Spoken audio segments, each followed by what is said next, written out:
शहर की चहल पहल से कोसों दूर सुनसान इलाके में जंगलों के बीच एक आलीशान हवेली खड़ी हुई। इस हवेली के एक बड़े से कमरे में 17 साल की मासूम लड़की प्रिया सोई हुई। अचानक से दरवाजे की बजने की आवाज से उसकी आंख खुल गई। उसकी आंखें हैरानी से फटी की फटी रह गई, ये देखकर कि ये दस्तक दरवाजे से नहीं बल्कि खिड़की से आ रही है। कौन है? उसने अपने कदम बेड से जमीन पर रखे। इतने में वो आवाज और तेज हुई। रात के सन्नाटे में वो आवाज दिल को दहला रही थी। वो आंखों में डर लिए खिड़की के पास गई और एक झटके के साथ उसने खिड़की खोल दी। बाहर कोई नहीं था। ये देखकर उसने मुंह से सांस छोड़ी और जैसे ही वो पीछे मुड़ी, उसके सामने एक बेहद भयानक लड़की खड़ी थी। उसका आधा चेहरा जला हुआ था और आंखों की पुतलियां पीली थी। तभी उसने प्रिया के बाल पकड़े और उसे घसीट कर दरवाजे के पास ले गई। रात के वक्त सभी डाइनिंग टेबल पर डिनर कर रहे थे तो दरवाजे पर दस्तक हुई। उनके नौकर महेश ने दरवाजा खोला तो एक खूबसूरत लड़की सामने खड़ी हुई थी। वो बिना कुछ कहे सीधा अंदर आ गई। उसने अपने मुंह से कुछ नहीं बोला और गुस्से भरी निगाहों से वर्तिका और रोनित को देख रही थी। आपने मुझे पहचाना भी या नहीं? आप लोगों की शक्ल देखकर तो मुझे नहीं लगता कि आप लोगों को याद भी हो। उसका ये बर्ताव देखकर रोनित और वर्तिका समझ गए कि ये उनकी बड़ी बेटी आलिया ही है। तीनों अपनी जगह से उठ खड़े हुए। आलिया दीदी। प्रिया खुश होते हुए उनसे जा चिपटी। दीदी आप आ गई। मैं कब से आपसे मिलना चाहती थी। ये लोग तो कभी मुझे मिलवाना ही नहीं चाहते थे, लेकिन मुझे भी आखिर आना ही था। आपने बहुत अच्छा किया। अरे दीदी आपका मुंह तो अभी तक फूला हुआ है, अब तो ठीक हो जाइए। गुस्सा क्यों ना हो, बचपन से ही उन्होंने मुझे दीदी के यहाँ भेज दिया और कभी मुझे मिलने के लिए बुलाया भी नहीं। आज मैं पूरे 20 साल की हो चुकी हूँ और इस बार भी ये मुझे यहाँ बुलाने के लिए राजी नहीं थे। वो तो मैं दादी माँ से लड़के यहाँ आ गई, वरना आज भी मैं वही होती। दीदी आपका गुस्सा जायज है, पर मम्मी पापा पर, मुझ पर नहीं। ऐसा कहकर प्रिया आलिया के गले लग गई, लेकिन आलिया के चेहरे पर एक रहस्यमय मुस्कान थी जो आने वाले तूफान की तरफ इशारा कर रही थी। रात के तकरीबन 2 बजे आलिया हवेली के पीछे बने कब्रिस्तान में एक कब्र के सामने खड़ी हुई थी। बड़ी बेटी के होते हुए उन्होंने छोटी बेटी को इतना प्यार दिया, मुझे हमेशा खुद से दूर रखा और उसको अपनी जान से लगा कर रखा। अब इनको इनकी गलती का खामियाजा भुगतना पड़ेगा। इतना कहकर उसने कब्र के पास जमीन थोड़ी सी खोदी, फिर पास ही रखी गुड़िया उठाई और अपनी सीधे हाथ की मुट्ठी में जो बाल पकड़े हुए थे उन बालों को उस काली गुड़िया के ऊपर लपेटने लगी। ये बाल उसकी छोटी बहन प्रिया के थे। जब वो खुशी से उसके गले लग रही थी तब आलिया ने उसके कुछ बाल तोड़ लिए थे। बालों को लपेटने के बाद उसने उस गुड़िया को उस गड्ढे में दबा दिया और फिर वापस अपने कमरे में आकर लेट गई। अगली सुबह सभी लोग नाश्ते के लिए ब्रेकफास्ट टेबल पर जमा थे। वर्तिका और महेश टेबल पर सभी को ब्रेकफास्ट सर्व कर रहे थे। वर्तिका ने जब प्रिया को खाना सर्व किया तो वो खाने को अजीब तरह से देखने लगी। अरे प्रिया बेटा, आज तो तुम्हारे मनपसंद आलू के पराठे हैं, खाना शुरू क्यों नहीं करती? मुझे ये खाना नहीं चाहिए, मांस चाहिए, मांस। उसने बहुत ही भयानक आवाज में कहा। ये क्या तरीका है बात करने का? इतना सुनते ही प्रिया ने चिल्लाते हुए खाने की प्लेट जमीन पर फेंक दी और उसने वर्तिका की आंखों में देखते हुए कहा, मुझे घास फूस नहीं पसंद, मांस चाहिए मुझे। इतना कहकर उसने ब्रेकफास्ट टेबल को अपने एक हाथ के दम पर उठाया और उल्टा कर दिया। सभी ये देख हैरान रह गए। देख ली ना मेरी ताकत। इतना कहकर वो कॉरिडोर में भाग गई। ये हमारी प्रिया को क्या हो गया है? वो सभी उसके पीछे हो लिए। चलो सब पकड़ा पकड़ी खेलते हैं। इतना कहते ही वो अपने कमरे में चली गई। वो सभी डरी हुई हालत में भागते हुए उसके कमरे में पहुँचे तो देखा कि वो अपनी सेफ अलमारी के ऊपर पैर लटकाए हुए बैठी थी। उसकी आंखें पीली थी और पूरे चेहरे का मांस खून सा लाल हो गया था। प्रिया बेटा, तुमको क्या हो गया है? प्लीज नीचे आ जाओ। आपने मुझे मांस खाने को नहीं दिया ना, इसी वजह से मैं यहाँ आ गई। यहाँ मुझे मांस मिल सकता है। ऐसा कहते हुए उसने दीवार पर चल रही छिपकली को पकड़ा और फट से अपने मुंह में दबा दिया। Twinkle, little star, how I wonder what you are. ऐसा कहते हुए वो अचानक बेहोश होकर अलमारी से सीधा अपने बेड पर जा गिरी। वो अब बेहोश हो चुकी थी। सभी उसकी इस हालत को देखकर बहुत हैरान थे। रोनित ने डॉक्टर को बुलाया और डॉक्टर ने उसे चेक किया। फिलहाल तो ये बेहोश है, लेकिन जिस तरह से आपने बताया है मुझे यही लगता है कि ये माइकोलॉजिकल प्रॉब्लम है। डरने की बात नहीं है। तभी अचानक से वो सोते सोते ही जोर से हंसने लगी। छोटी सी प्रॉब्लम है, ठीक हो जाएगी। ऐसा कहकर वो उठकर बैठ गई। सामने उस घड़ी को देख डॉक्टर। डॉक्टर ने दीवार पर टंगी घड़ी को जैसे ही देखा, प्रिया ने अपने मुंह से कहा बम। ऐसा कहते ही घड़ी किसी बम की तरह फटकर जमीन पर गिर गई और सभी डर गए।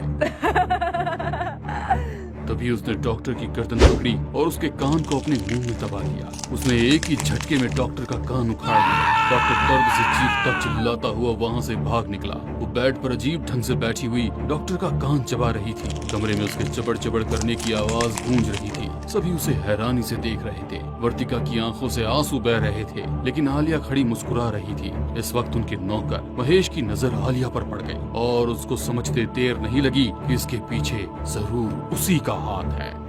मैं इस प्यारी सी बच्ची को अपने साथ लेकर ही जाऊंगी। ऐसा कहते हुए बेड से ऊपर हवा में उठने लगी। ये देखते हुए सभी की आंखें फटी जा रही थी। हवा में तकरीबन 4 फीट ऊपर उठकर वो गोल गोल घूमने लगी। कमरे में तेज तूफानी हवाएं चलने लगी। वो इस तरह से बेड पर आ गिरी जैसे किसी ने उसको बेड पर पटक दिया और फिर बेहोश हो गई। वर्तिका और रोनित को अब कुछ भी समझ नहीं आ रहा था। वो दोनों हॉल में बैठे हुए इसी बारे में सोच रहे थे कि उनकी प्यारी बेटी को आखिर क्या हो गया है। मालिक माफ कीजिएगा, लेकिन मुझे लगता है कि छोटी बेबी के साथ जो कुछ भी हो रहा है उसके पीछे बड़ी बेबी का ही हाथ है। ये सुनकर रोनित और वर्तिका दोनों को गुस्सा आ गया। आपको पता भी है कि आप क्या बोल रहे हैं? भला वो अपनी ही छोटी बहन को क्यों नुकसान पहुंचाएगी? जलन जलन मालिक जलन। बड़ी बेबी को छोटी बेबी से जलन है। ये सुनकर रोनित ने खड़े होकर महेश को एक थप्पड़ लगा दिया। वो प्रिया से प्यार करती है, वो ऐसा कभी नहीं कर सकती। इस पर महेश रो पड़ा और बोला, इस पराई लड़की के लिए आपने मुझे थप्पड़ मार दिया। एक सौतेली पराई बेटी के चक्कर में मुझ जैसे सालों के वफादार पर आपने हाथ उठाया। इस पर रोनित उस पर जोरों से चिल्लाया, महेश चाचा। ये सुनकर महेश वहाँ से चुपचाप चला गया। लेकिन अब आलिया के दिल पर मानो किसी ने चाकू से हमला कर दिया हो। एक सौतेली पराई लड़की, ये महेश चाचा ने क्या कह दिया? क्या मैं सौतेली हूँ? वो सवालिया नजरों से अपने माँ बाप को देख रही थी। पापा, ये महेश चाचा ने अभी क्या कहा? मैं सौतेली? कैसे? तुम उनकी बात पर ध्यान मत देना बेटा, तुम हमारी बेटी हो, हम तुमसे बहुत प्यार करते हैं। ऐसा कहकर रोनित ने उसको गले से लगाना चाहा, लेकिन आलिया अपनी जिद पर अड़ गई। नहीं, आपको बताना ही पड़ेगा कि उन्होंने मुझे सौतेला कैसे बुलाया।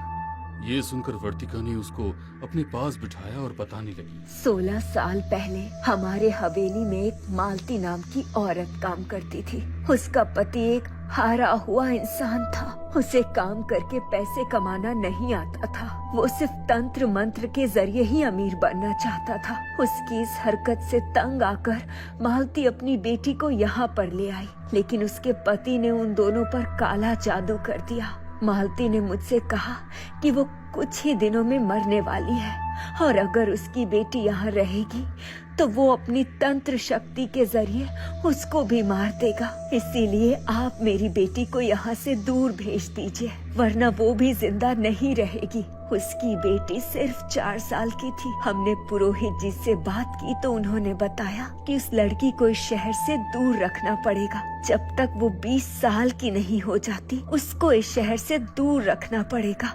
ये सुनकर आलिया की आंखों में भी आंसू आ निकले। क्या वो लड़की मैं थी? वर्तिका ने प्यार से उसके चेहरे पर हाथ फेरा और कहा, हाँ, वो तुम ही थी। तुम्हारी जान बचाने के लिए हमने तुमको इस शहर से दूर प्रिया की दीदी के पास भेज दिया, लेकिन हम तुमको ये सब बताकर परेशान नहीं करना चाहते थे। इसीलिए हमने यही फैसला किया कि तुमको कभी नहीं बताएंगे कि तुम हमारी नौकरानी की बेटी हो और तुमको हमेशा अपनी सगी बेटी जैसा प्यार देंगे। ये सुनकर आलिया के पैरों तले जमीन खिसक गई। उसके दिल में ऐसा सैलाब उठा कि वो अपने आंसू रोक नहीं पाई और रोते हुए तेजी से वहाँ से भाग गई। तभी प्रिया के कमरे से उसके चीखने चिल्लाने की आवाजें आने लगी और वो दोनों उसके कमरे की तरफ भागे। इस तरफ आलिया भागकर कब्रिस्तान में उसी कब्र के पास जाकर रुकी। पछतावे के आंसू उसकी आंखों से लगातार बह रहे थे। उसने अपने घुटने जमीन पर टेक दिए। ये क्या कर दिया मैंने? जलन में आकर उस परिवार को बर्बाद कर दिया जिसने हमेशा मेरे बारे में ही सोचा। मेरे भले के लिए उन्होंने मुझे बाहर भेजा और मैंने जलन में आकर उनकी ही बेटी की जान खतरे में डाल दी। इस तरफ अपने कमरे में मौजूद प्रिया अजीब अजीब तरह की हरकतें कर रही थी। रोनित ने उसे काबू करने की कोशिश की तो उसने उसे धक्का मारकर दूर फेंक दिया और फिर कमरे से बाहर निकल गई। दोनों बाहर निकले तो सामने का नजारा देखकर उनकी आंखें फटी की फटी रह गई। प्रिया किसी छिपकली की तरह दीवार पर चढ़ गई और छत से उल्टी लटक गई थी। उसके मुंह से खून टपक कर जमीन पर गिर रहा था। इस तरफ आलिया भी अपने कर्मों को याद करके टूट टूट कर रो रही। अब चाहे मेरी जान ही क्यों न चली जाए, मैं अपनी बहन के ऊपर से वो बुरा साया हटा कर ही रहूंगी। ऐसा कहकर उसने अपने हाथों से जमीन खोदना शुरू। कुछ ही देर में उसने गड्ढा खोदकर उस गुड़िया को वापस निकाल दिया। गुड़िया को हाथ में लेकर उसने कोई मंत्र पढ़ा और फिर उस पर से प्रिया के बालों को हटा दिया। उसके बाद उसने गुड़िया को जमीन पर फेंक, फिर उसने कब्रिस्तान के गेट पर टंगा हुआ एक लालटेन उतारा और उस गुड़िया पर फेंक दिया। वो गुड़िया धू धू कर जलने लगी। इस तरफ प्रिया, जो कि अभी छत से चिपकी हंस रही थी, अचानक से चिल्ला नहीं। फिर अचानक से वो छत से नीचे आ गिरी। उसके शरीर से एक साया निकलकर बाहर चला गया और वो बेहोश हो गए। अब वो साया आलिया के सामने एक बेहद ही भयानक लड़की के रूप में आ गया। तुमने ठीक नहीं किया, अब उसकी जगह मैं तेरी आत्मा को साथ लेकर जाऊंगी। ऐसा कहकर उसने आलिया का गला पकड़ लिया। तभी वहाँ महेश अपने एक बाबा को ले आ पहुंचा। बाबा ने मंत्रों का जाप करके उस आत्मा पर पानी फेंका तो वो चीखते चिल्लाते हुए फिर से धुआं बन गई और फिर हवा में ही कहीं गायब हो गई। इतने में बाकी सब लोग भी वहाँ आ पहुँचे। वर्तिका ने आलिया को गले से लगाया और उससे कहा कि उनको उससे कोई शिकायत नहीं है। प्रिया अब ठीक हो चुकी थी। आलिया ने उसको गले लगा लिया और उसकी आंखों से खुशी के आंसू